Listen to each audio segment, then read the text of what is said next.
వడియాలు పెడుతున్నామండి బూడిద గుమ్మడికాయతోటి. ఇదిగో ఈ సైజు గుమ్మడికాయ తీసుకోవాలి. దీనికి ఒక 1/2 kg పొట్టి మినపప్పు తీసుకున్నాను, 1/2 kg పచ్చిమిరపకాయలు, ఉప్పు, ఇంగువ,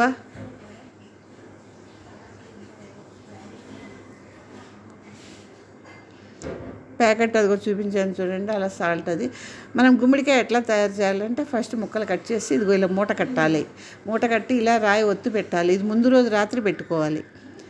నెక్స్ట్ డే మనం ఇది తీసేస్తే ఇదిగో ఇలా వస్తుందన్నమాట. దీన్ని మనం వేసుకుని మినపప్పు రుబ్బి ఇట్లా ముద్ద చేసుకుని ఆ మినపప్పు ముద్దని మనం ఇందులో వేయాలి. పచ్చిమిరపకాయ ముద్ద కూడా ఇందులో వేసేస్తాము. ఇంగువ వేసాము. ఇంగువ ఒక డబ్బా ఇంగువ పట్టింది, నేను చూపించిన డబ్బాతో. అంతా కలిపేసి ఇలా వడియాలు పెట్టుకోవాలి ఎండలో. ఇలా అవుతాయన్నమాట. ఇప్పుడు వీటిని తీసి మనం నూనెలో వేయించుకోవాలి. Thank you for watching.